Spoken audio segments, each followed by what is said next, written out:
भारत माता की, भारत माता की, छत्रपति शिवाजी महाराज की, धर्मवीर छत्रपति संभाजी महाराज की, जय भवानी, जय भवानी, जय श्री राम, जय जय श्री राम। हिंदवी स्वराज्याचे सरसंस्थापक छत्रपती शिवरायांना मानाचा मुजरा करतो। भारतीय राज्यघटनेचे शिल्पकार भारतरत्न डॉक्टर बाबासाहेब आंबेडकर यांना मानवंदना अर्पित करतो। लवकरच या ठिकाणी विश्व गौरव विकास पुरुष माननीय मोदीजी पोचणार आहेत,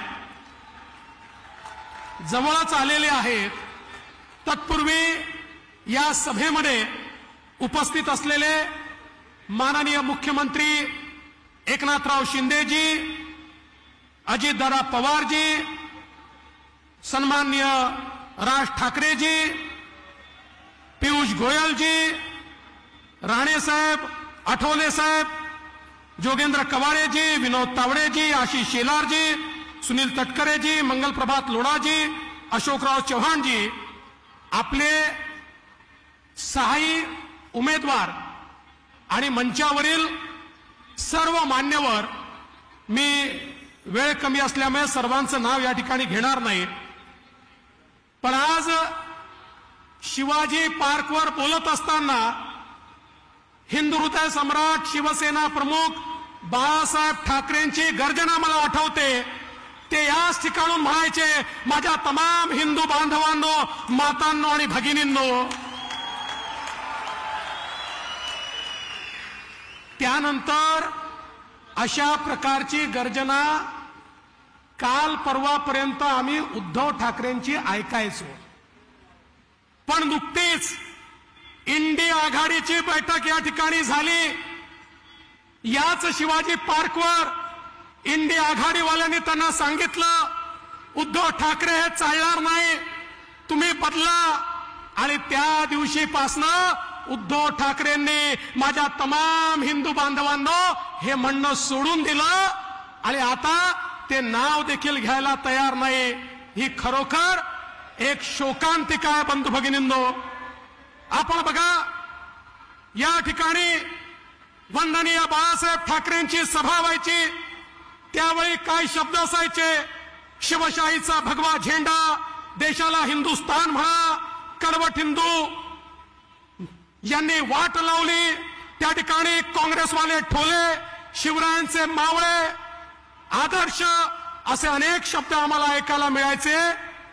आता आम्हाला काय ऐकायला मिळतं, उद्धव ठाकरेंच्या भाषणांमध्ये अर्धवटराव, गजनी, कडेवर, हिणकस, बाप चोरला, पक्ष चोरला, चिन्ह चोरलं, हिंदुत्व वेगळं, काँग्रेसला मत देणार, घरी बसून काम करणार, माझा कुटुंब माझी जबाबदारी, याच्या पलीकडे आज आपल्याला काही ऐकायला येत नाही।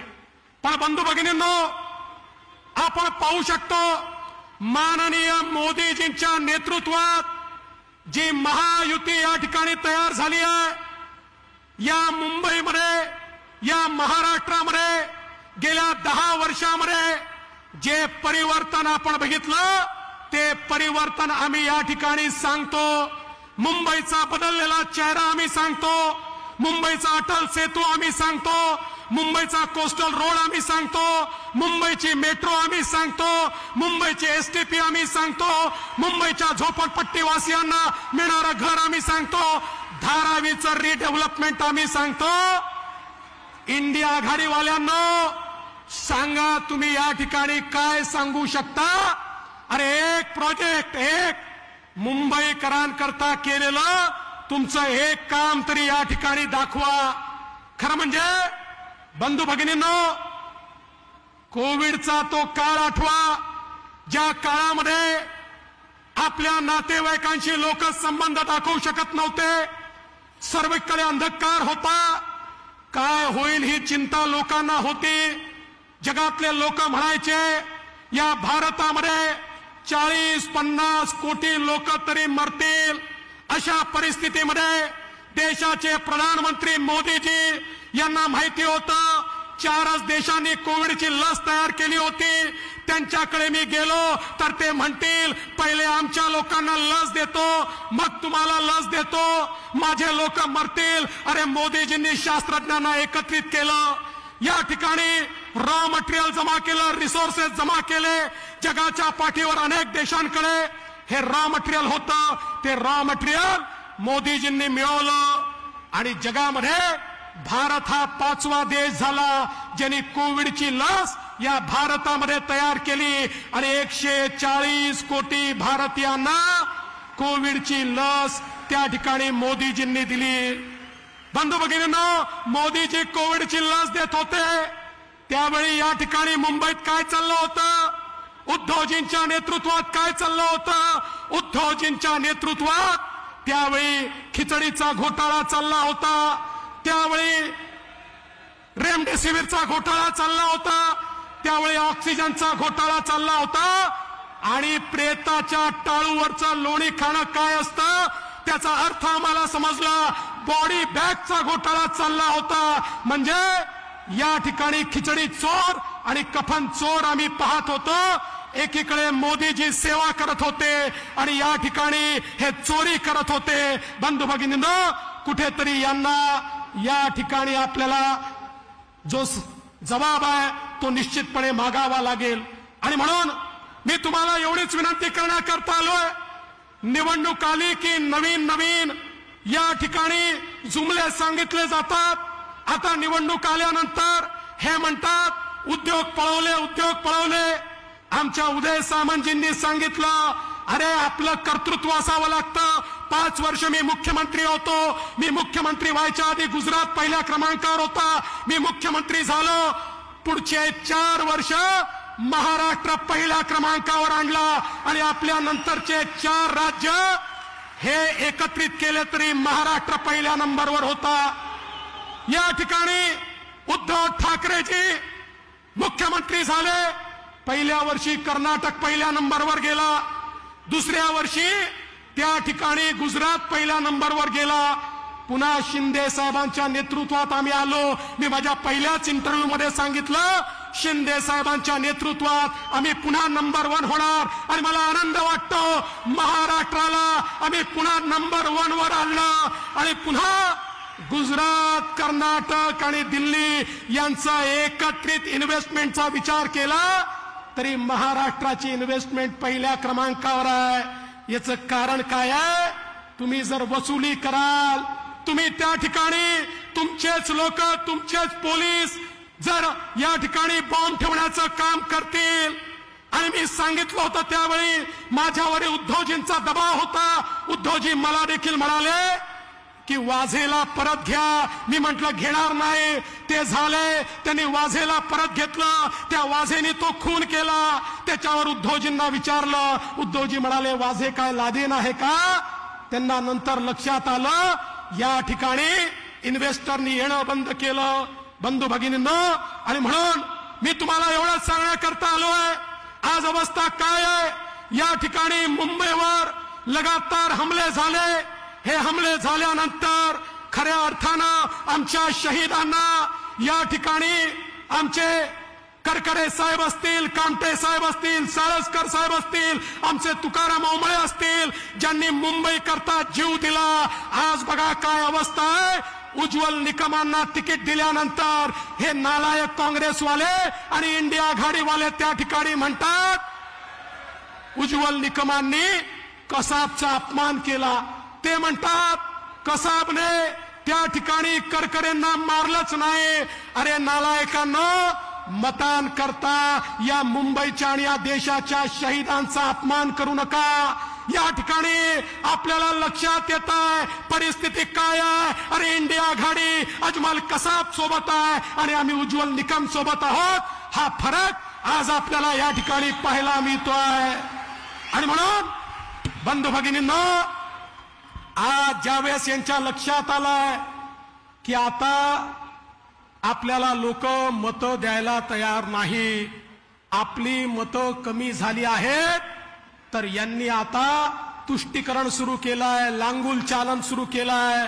आता यांनी त्या ठिकाणी लांगुल चालन सुरू केलंय. अरे आमचं मत आहे या देशाच्या रिसोर्सेसवर पहिला अधिकार हा गरीबाचा आहे. तो गरीब हिंदू असो, मुस्लिम असो, सिख असो, ईसाई असो, बौद्ध असो, या ठिकाणी मोदीजींनी कधी धर्माच्या आधारावर भेदभाव केला नाही. पण बंधू भगिनींनो, आज बघा मतांची लाचारी काय आहे. मतांची लाचारी ही आहे की आता उद्धव ठाकरेंनी या ठिकाणी हिंदू हृदय सम्राट बोलणं सोडून दिलं आणि बाळासाहेबांच्या नावाने कॅलेंडर छापतात आणि त्याच्यावर जनाब बाळासाहेब ठाकरे लिहितात. ही अवस्था आज यांची आली.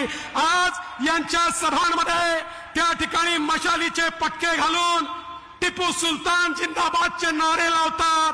अरे बंधू भगिनींनो, या देशातली मतं कदाचित कमी पडतात म्हणून त्या ठिकाणी पाकिस्तानातनं राहुल गांधींकरता ट्विट केलं जातं, केजरीवालांकरता ट्विट केलं जातं. आम्हाला वाटलं होतं उद्धवजी तरी वेगळे असतील, पण बंधू भगिनींनो, उद्धवजींच्या पक्षाच्या रॅलीमध्ये मुंबई बॉम्बस्फोटाचा आरोपी त्यांचा स्टार प्रचारक आहे. आणि त्याहीपेक्षा वाईट असं आहे की त्यांच्या रॅलीमध्ये पाकिस्तानचे झेंडे त्या ठिकाणी लहरवले जातात.